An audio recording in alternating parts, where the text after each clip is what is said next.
Salut à tous et bienvenue dans cette nouvelle vidéo. Aujourd'hui on va parler de natation et de triathlon. Donc moi c'est un sujet qui me passionne. J'ai passé beaucoup de temps sur ce sujet. Pour vous donner un petit peu un historique, quand j'ai commencé le triathlon, j'avais pas de passé de nageur. J'ai appris à nager comme tout le monde en étant petit, mais je n'ai pas eu de passé en club de natation. Donc j'ai voulu me mettre au triathlon. Et moi la question que je me posais c'est est-ce que j'avais tout de suite un peu l'idée de vouloir être le plus performant possible. Et je me disais, ok, est-ce qu'il est possible, en commençant la natation tardivement, de devenir un bon nageur? J'ai mis du temps à répondre à cette question.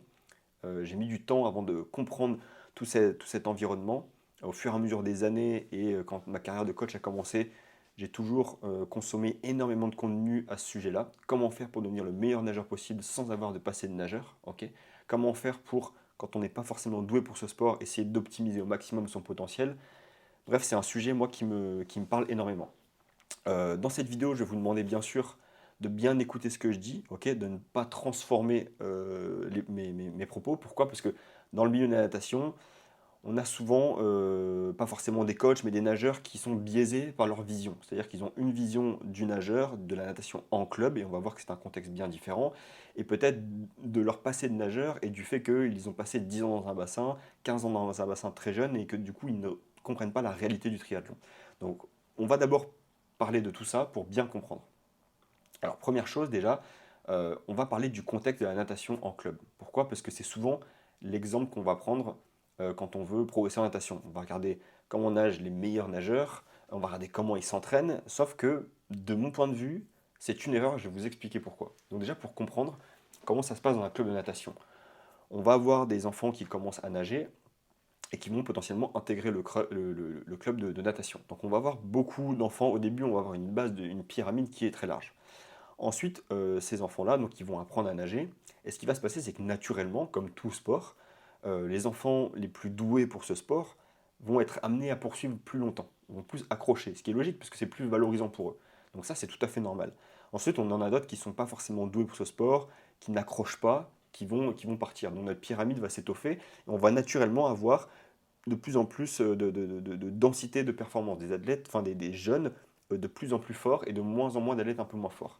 Et ce qui se passe ensuite, c'est qu'on a des groupes un petit peu loisirs, on a des groupes plus découvertes, et quand dans ces groupes loisirs découvertes, ben, on repère un enfant qui a de bonnes prédispositions dans l'eau, qui est bien aquatique, qui comprend vite en natation, on va l'amener plutôt dans les groupes performance, compétition au fur et à mesure. Donc ça fait qu'on a en fait un grand groupe d'enfants qui démarrent la natation, et puis en fait les plus forts vont être sélectionnés, vont poursuivre, et puis finalement, quand on va arriver sur des âges un petit peu plus avancés, 12, 13, 14, 15, 16 ans, on va avoir globalement, on pourrait utiliser le mot un peu les élus, c'est-à-dire ceux qui sont passés au travers des mailles du filet, donc les plus forts, ceux qui ont le plus accroché, et globalement les athlètes, enfin, les nageurs qui sont assez doués dans ce sport finalement. Pas tous, bien sûr, on ne va pas avoir que des athlètes extrêmement doués pour ce sport, mais globalement, tous les athlètes qui ne sont pas trop faits pour la natation, qui ne sont pas forcément à l'aise dans l'eau, qui ne nagent pas forcément très bien, ne vont pas forcément accrocher. Donc c'est fait comme ça, c'est pas forcément une mauvaise chose, dans le sens où un jeune, forcément, il va plus accrocher dans un sport dans lequel il est plus performant, il s'épanouit un peu plus. Donc c'est pas du tout, je soulève pas un problème en disant ça, je donne juste des faits. Donc ce qui se passe, c'est que à 16-18 ans, on va avoir globalement plus que des nageurs dans les groupes compétition qui sont des petits groupes globalement dans les clubs de natation. Alors, plus gros quand c'est des grands clubs, mais qui sont des petits groupes. On va avoir vraiment les meilleurs et ceux qui ont commencé très jeunes et qui finalement ont continué pour diverses raisons, parce qu'ils étaient à l'aise. Alors, bien sûr, on a des profils plus doués qui arrêtent parce que ça leur plaise pas, mais bref, on va avoir globalement une sélection. Ensuite, passé ces âges-là, donc les nageurs qui vont continuer, qui vont atteindre, entre guillemets, qui vont poursuivre la compétition, on va voir que les meilleurs qui vont continuer. Pourquoi? Parce que la natation, c'est un sport à grande densité. Ok, on a beaucoup de nageurs et le niveau, globalement, pour atteindre les compétitions nationales est très élevé. Ok, nous, en triathlon, pardon, on a nos repères de chrono. En natation, les niveaux sont bien plus relevés que, bien sûr, ce qu'on retrouve chez les nageurs en triathlon, pour la plupart. Ok, pour vous donner un exemple, sur la saison 2024-2025, se qualifier donc, au championnat de France donc, sur 400 mètres nage libre, ça demande de nager 4-0 en grand bassin. Ok, 4-0 en grand bassin, si vous êtes capable de nager ça, vous faites partie des, globalement, 2% des meilleurs triathlètes en natation. Enfin, quand je te parle des 2%, c'est 2% à haut niveau, hein. On ne parle pas de 2% des triathlètes au global. Des 2% à haut niveau. C'est-à-dire que sur le départ d'une WTCS, par exemple, il y a des anciens nageurs, donc il y a des athlètes qui ont déjà nagé ça, mais il y a peut-être 3-4 gars, 5 gars maximum qui ont nagé ce genre de chrono. C'est extrêmement rare, on en a quelques-uns en France hein, qui sont des anciens nageurs qui ont nagé ces chronos-là, mais c'est très rare, ok? Alors bien sûr, ça ne garantit pas d'être le meilleur nageur en eau libre, mais ce sont des performances qui sont remarquables. Donc on va avoir des athlètes qui finalement sont extrêmement doués pour la natation, c'est-à-dire qu'à la fin de cet entonnoir, finalement, on va avoir comme exemple des athlètes qui sont particulièrement doués pour ce sport. Ok, donc on va avoir des athlètes, je vous montre un exemple ici d'un nageur, donc c'est issu de la chaîne YouTube Swim Smooth, que j'aime beaucoup. Donc là c'est Jono Van Hazel, qui est un nageur, voilà, il me semble un nageur olympique, je ne voudrais pas dire de bêtises, mais il me semble que ça l'est. Et donc on le voit, a une aisance aquatique extrêmement élevée, une technique qui est proche je vais essayer de zoomer un peu, mais proche de la perfection, qui est capable de nager donc à ce rythme-là, comme vous le regardez, il est à 1,15 au 100 en grand bac. Voilà, on a un nageur qui est extrêmement doué, qui est fait pour ce sport-là, qui est issu d'une grande sélection, qui a travaillé en plus, bien entendu, 10-15 ans, qui a atteint le plus haut niveau et qui fait partie des meilleurs nageurs. Donc ça, c'est le contexte de la natation. Donc pourquoi, vous allez voir, il n'est pas comparable au contexte du triathlon. Et maintenant, on va parler du contexte du triathlon. Donc déjà, en triathlon, ce qu'il faut comprendre, c'est que le niveau de natation requis est bien inférieur. Ok? Donc un triathlète, globalement, déjà, il va nager dans un environnement différent. On ne parle pas de bassin, ok? Même si le niveau en bassin est un petit peu quand même, enfin, est quand même bien corrélé au niveau en eau libre, hein, bien entendu, il n'est pas totalement corrélé. Donc déjà, il va nager dans un environnement différent. Ok?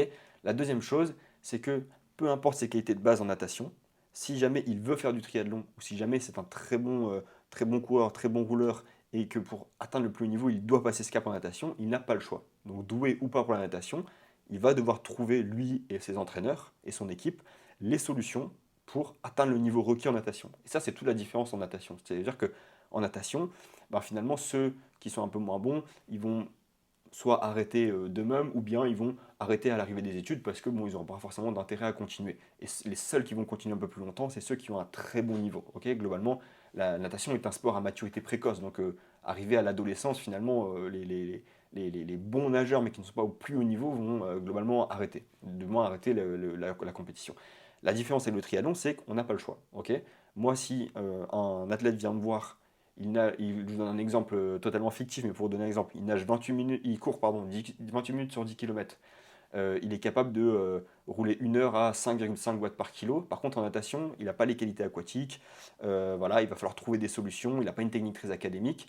Et ben, on n'a pas le choix en fait. On n'a pas le choix, on va devoir trouver des solutions pour le faire nager plus vite. Et on ne le fera jamais nager comme les meilleurs nageurs. Pourquoi? Parce qu'il n'a pas forcément la même morphologie. Peut-être qu'il fait 1,65 m, 60 kg, et donc il n'a pas la longueur des bras d'un nageur de haut niveau, le gabarit. Et en fait, on va juste devoir trouver des solutions pour qu'il nage le plus vite possible et dans un contexte différent, c'est-à-dire en eau libre. Donc on voit des choses bien différentes.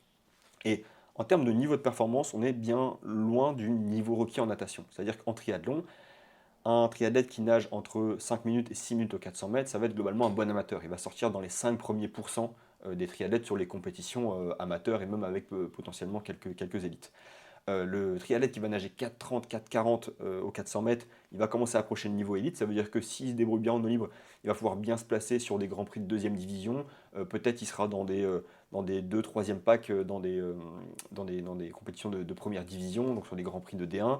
Et ensuite, les top nageurs triathlon, donc ceux qui vont vraiment sortir aux avant-postes sur les grandes compétitions de niveau international, globalement, il faut un niveau 4,20, 3,55 sur 400.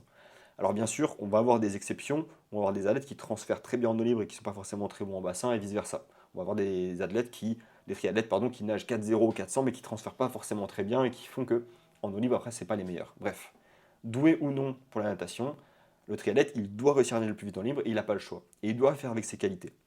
Donc on comprend bien qu'on a deux contextes différents. D'un autre côté, on a des nageurs issus d'une grande sélection qui ont des qualités, qui pour les meilleurs ont des qualités énormes pour la natation. Voilà, ils sont faits pour ce sport.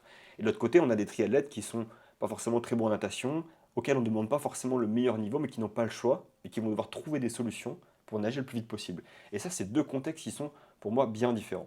Et donc là, je vais vous montrer quelques exemples d'athlètes qui ne sont pas forcément qui sont bien différents des meilleurs nageurs de bassin, qui ont des techniques bien différentes, des morphologies bien différentes, des passés dans le sport bien différents, qui doivent performer dans un contexte différent, mais qui, en fait, naturellement, ont trouvé les solutions pour nager le plus vite en eau libre. Alors, c'est peut-être pas académique, c'est peut-être pas les techniques que vont adopter les meilleurs nageurs, mais on a plein de choses qui les différencient de ces nageurs-là.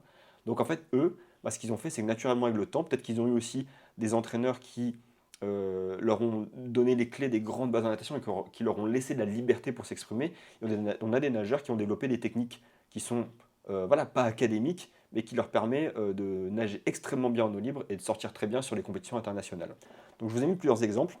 On va commencer par Harry Welcher, qui est en fait un nageur qui était un sparring des frères Brownlee à l'époque et qui était un très bon nageur. Ok, et vous allez voir, il a une technique vraiment particulière et pourtant, je vous assure que c'était un très bon nageur qui sortait extrêmement bien placé et il a fait une toute petite carrière sur de longue distance. Il était sorti premier à Hawaï de mémoire, donc vraiment un très bon nageur. On va voir un petit peu la technique ensemble et vous allez voir que il respecte certains basiques.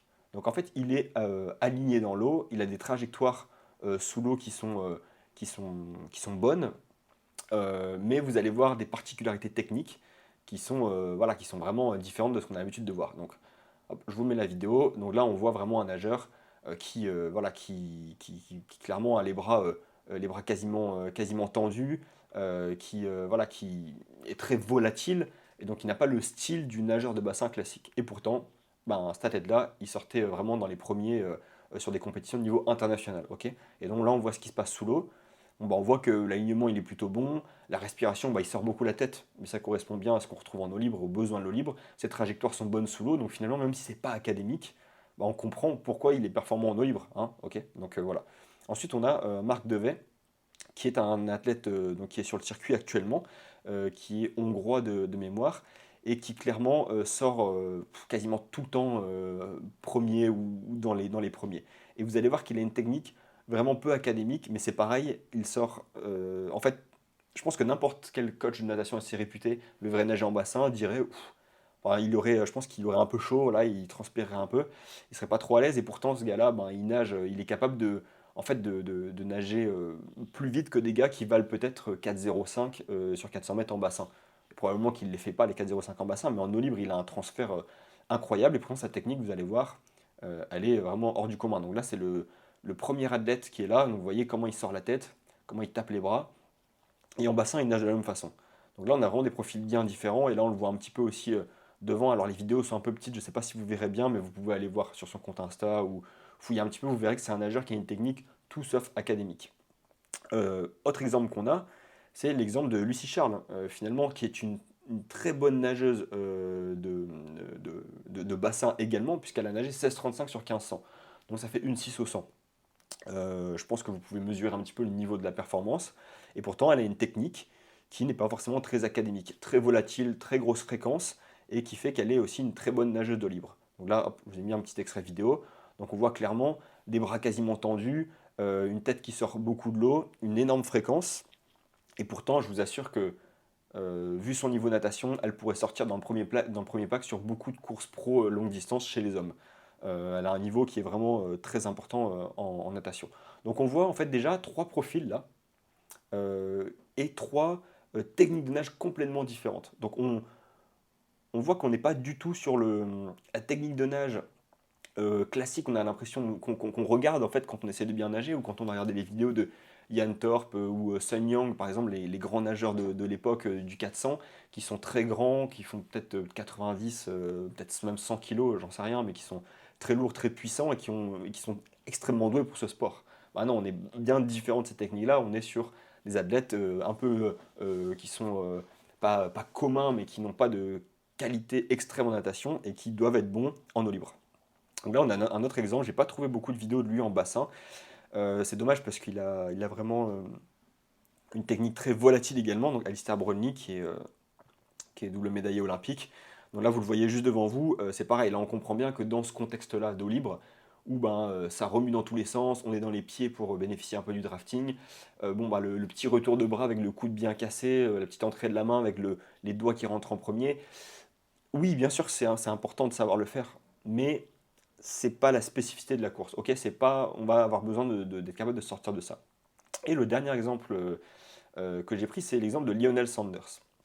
Alors Lionel Sanders, c'est assez drôle parce que à chaque fois qu'il met des vidéos où il parle de natation, on va toujours avoir des gars en commentaire qui vont dire qu'en fait qu'il faut qu'il revoie toute sa technique, qu'il fasse des éducatifs, etc.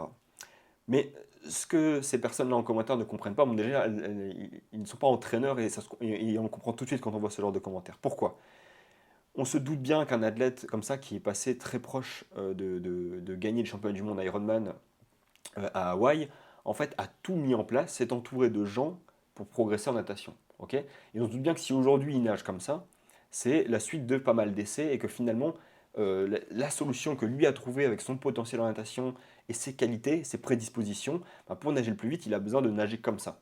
Et s'il essaye de nager comme les meilleurs nageurs, croyez-moi qu'il l'a essayé, croyez-moi qu'il s'est entouré de très bons entraîneurs de natation, mais s'il ne nage pas comme les meilleurs nageurs, c'est que simplement, il ne peut pas le faire, simplement parce qu'il n'a peut-être pas la mobilité nécessaire, peut-être parce qu'il n'a pas les prédispositions, les qualités aquatiques des meilleurs nageurs. Donc, si on regarde un peu sa natation, sa technique, bon, bah, effectivement, n'importe quel entraîneur de natation dirait non, la main elle rentre pas bien, le bras au retour il est tendu, etc. Mais bref, on s'en fiche.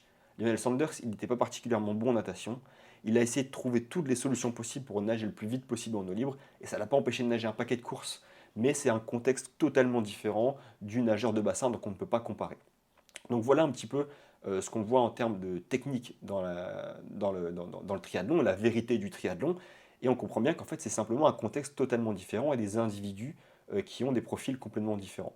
Donc le triathlète, il doit être performant dans un environnement différent du nageur, première chose, ok. À un niveau différent, c'est-à-dire que le triathlète, voilà, il n'a pas besoin, je veux dire, aujourd'hui pour être plus haut niveau en natation, il faut nager sur 400, j'ai pas les chronos exacts en tête, mais sûrement 3,45, quelque chose comme ça.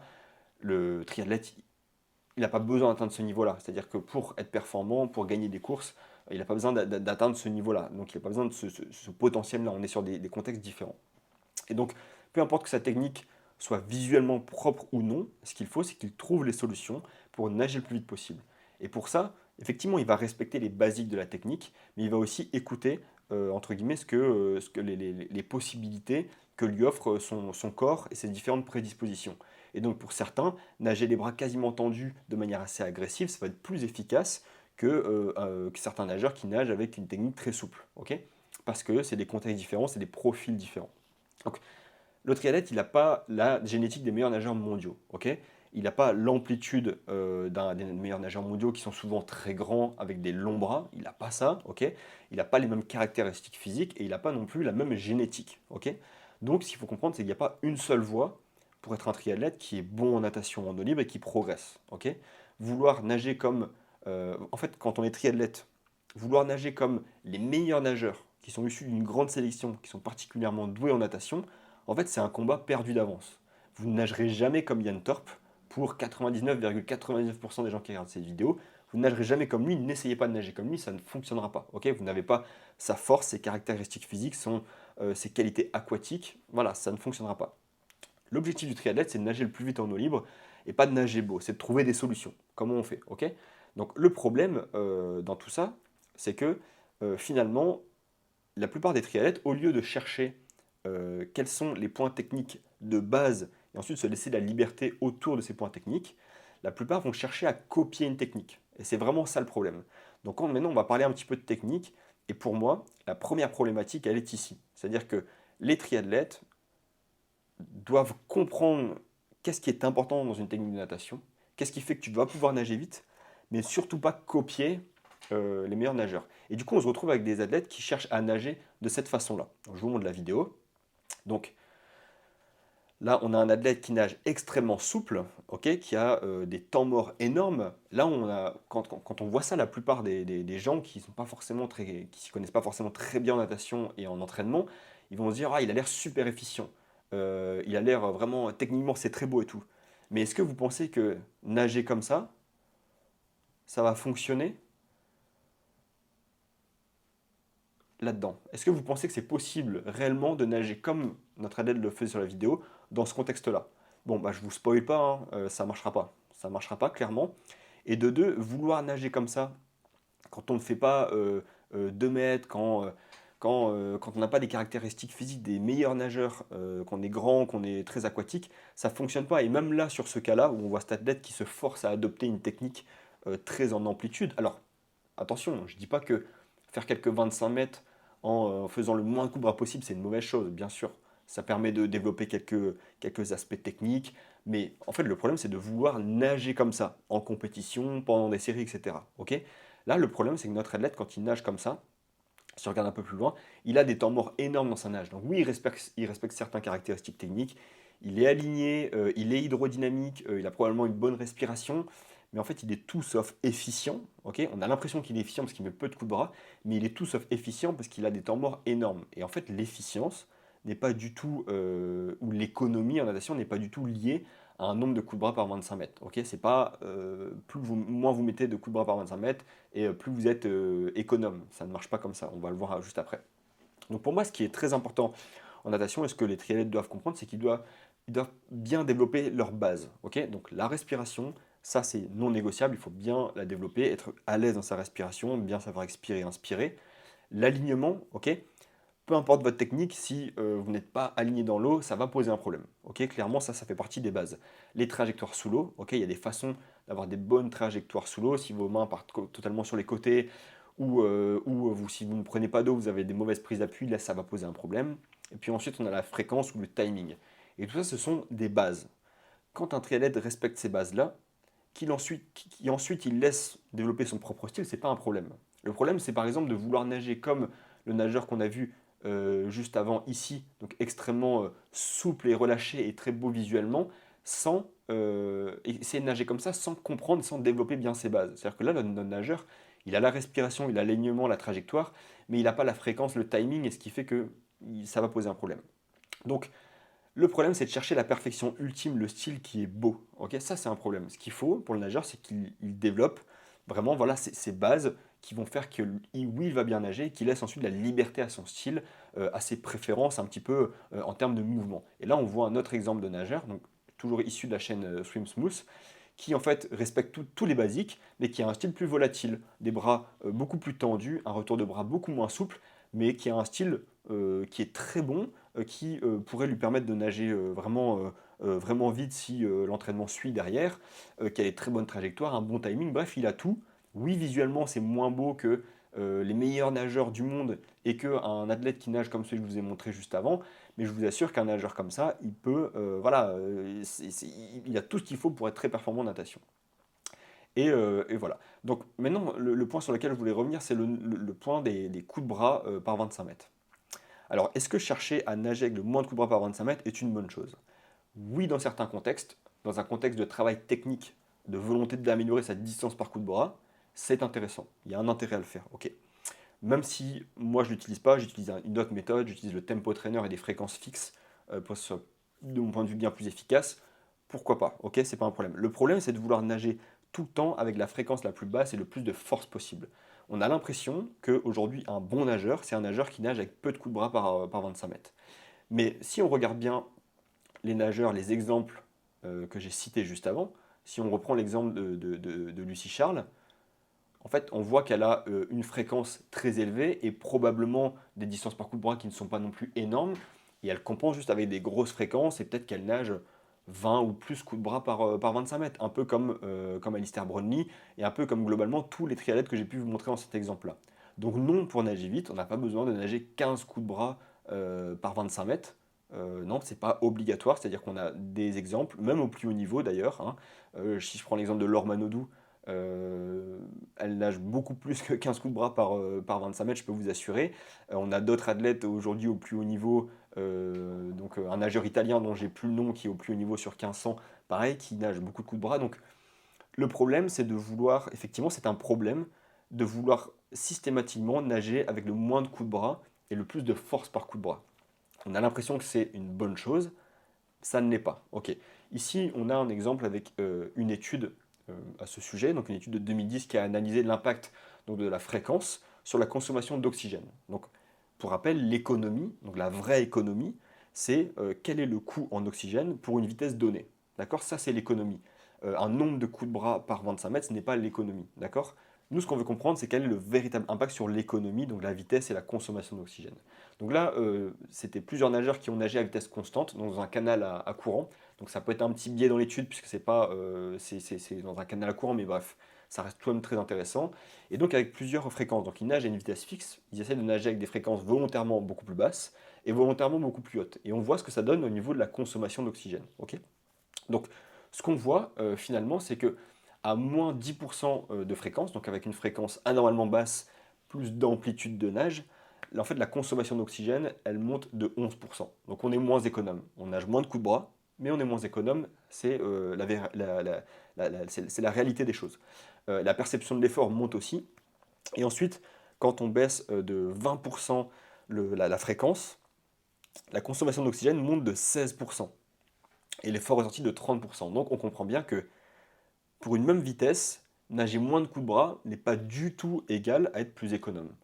Donc oui, de temps en temps, faire du travail avec très peu de coups de bras pour essayer d'améliorer sa distance par coup de bras, de bien comprendre ses appuis, ses trajectoires, c'est une très bonne chose, même si moi je préfère utiliser un tempo trainer pour faire ça, parce que pour moi ça fait beaucoup plus sens. Oui, dans un cadre technique ça peut être intéressant, mais il ne faut surtout pas chercher à nager tout le temps avec le moins de coups de bras, ok? C'est bien dans un travail technique, mais c'est pas nécessaire tout le temps. Et on a plein d'exemples, dont celui de Laure Manodou qui nage avec beaucoup de coups de bras par 25 mètres, et ça ne l'a pas empêché d'être une nageuse au plus haut niveau, d'accord.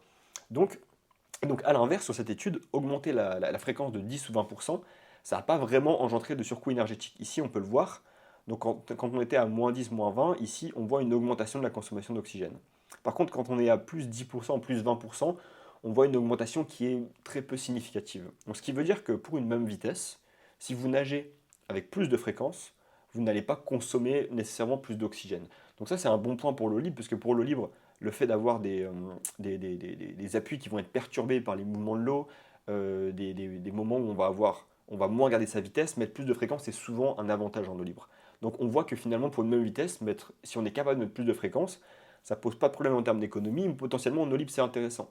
Et ce qui est assez marrant, c'est que sur tous les exemples que j'ai cités un peu plus haut, de nageurs qui sont pas forcément très académiques, mais qui nagent très bien en eau libre, ben, ils ont tous des fréquences très élevées. Donc en fait, ça fait sûrement partie, on peut le déduire, on n'est pas sûr, mais ça fait sûrement partie de leur solution pour être des nageurs plus rapides sans être nécessairement des nageurs très doués. Bref, ce qu'il faut bien comprendre, c'est que la technique, une bonne technique en natation quand on est triathlète, quand on n'a pas forcément la génétique du nageur, c'est pas avoir une technique qui ressemble à Yann Thorpe. C'est respecter des basiques, ça c'est très important, et ensuite laisser de la liberté à sa technique, à sa fréquence de nage pour être le meilleur possible et transférer le mieux en eau libre. Donc c'est deux contextes bien différents, et on ne peut pas comparer les techniques de nage avec des nageurs qui nagent 3,45 sur 400 mètres parce qu'on n'a pas du tout des athlètes qui ont le même potentiel, les mêmes phases de développement, les mêmes volumes, les mêmes caractéristiques physiques, bref, tout un tas de choses. Donc, pour moi, ce qui est intéressant, et j'aime bien utiliser cette pyramide toujours de Swim Smooth, vous l'aurez compris, j'aime beaucoup leur approche. D'ailleurs, ils ont un livre, ils ont une chaîne YouTube, tout est en anglais, mais honnêtement, je trouve que l'approche pour le triathlète, elle est très intéressante et pour moi, elle fait vraiment sens. D'accord, alors oui, comme ce que je vous explique là, ça sort un petit peu des classiques de la natation qu'on peut voir où on impose un peu des standards techniques, où il faut avoir un retour de bras très souple, bien rentrer la main. Voilà, l'idée de cette technique-là, c'est qu'on se concentre sur certains basiques et ensuite on se laisse de la liberté pour être bon en eau libre. Et donc, dans leur pyramide, dans leur hiérarchie finalement technique de la natation, on voit donc la respiration, ce qu'ils appellent la réduction hydrodynamique, enfin le fait d'être hydrodynamique, donc avoir une bonne efficience dans les battements, une bonne stabilité, une bonne position de la tête, ensuite une bonne entrée de la main, une bonne rotation, un bon timing, ensuite une bonne prise d'appui, une bonne trajectoire et un bon rythme. Ok. Donc on voit en fait, là dans leur pyramide, ils nous ont mis les bases de la technique en natation. Et pour moi, c'est ces bases-là qui vont déterminer vraiment votre efficacité, votre efficience dans l'eau. Et pas le fait d'essayer de ressembler à un nageur de très haut niveau alors que vous ne pourrez pas le faire. Ok. Donc le plus important, c'est de bien comprendre les bases, de chercher à les visualiser, pas de copier mais de comprendre, d'essayer de l'améliorer au mieux. On ne cherche pas la perfection. Ok. N'attendez pas d'être parfait sur un point pour vraiment nager, pour faire des séries. Ok. Ça se fait en même temps, ça veut dire que vos capacités techniques ne se développent pas uniquement en faisant la technique, ça se développe en passant du temps dans l'eau, en répétant les séances, en faisant des fois un peu d'intensité, en étant fatigué et en essayant de limiter ces pertes d'alignement, de trajectoire, etc. Bref, être un bon triathlète, enfin être un triathlète qui progresse en natation, c'est pas essayer de copier comme toutes les vidéos qu'on peut voir sur les réseaux de correction technique d'athlètes qui viennent, qui effectivement sont pas très alignés et qui finissent par effectivement être mieux alignés, s'améliorer, mais nager vraiment trop souple, essayer d'être trop beau techniquement en oubliant que le principal, finalement, c'est aussi d'aller vite. Donc oui, il y a des basiques techniques à corriger, mais il ne faut pas oublier que l'objectif, c'est de nager plus vite, ok? C'est pas juste que ça soit beau visuellement, d'accord? Si vous nagez à 2 minutes 30 au 100 mètres et que c'est beau visuellement, bah, tant mieux, mais en fait, à la fin du jeu, le but du triathlon, c'est quand même d'aller vite. Donc voilà. Donc voilà un petit peu un premier point de vue sur la technique en natation et donc la confusion qu'on peut avoir entre les nageurs et la réalité du triathlon et mon point de vue là-dessus. Donc j'espère que vous aurez bien écouté les vidéos et bien mis tout ça dans un contexte. Pourquoi? Parce que j'en ai parlé plusieurs fois sur Instagram, sur des vidéos plus courtes, et souvent c'est mal compris. C'est-à-dire que souvent les entraîneurs de natation et tout ça, eux ont leur point de vue de la natation et de leur sélection très importante. Ok, pas tous, hein, bien sûr, je ne fais pas une généralité, mais c'est quand même globalement le cas. Et donc eux ont une vision technique qui rentre bien dans une case, et en fait, pour eux, c'est pas envisageable de nager comme les nageurs que je vous ai montrés précédemment, avec des bras tendus, des techniques très peu académiques, et pourtant, bah, dans le cadre du triathlon, c'est nécessaire. Là où j'habite, moi je nage souvent à côté de très bons triathlètes, donc qui sont au meilleur niveau international.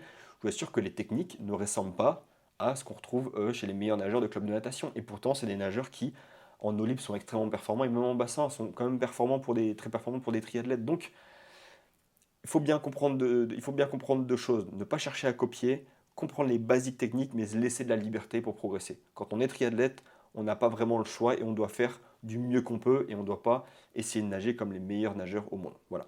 J'espère que cette vidéo vous aura plu et probablement que j'en ferai d'autres sur le sujet pour pousser un peu plus, parce que c'est un sujet qui est très large.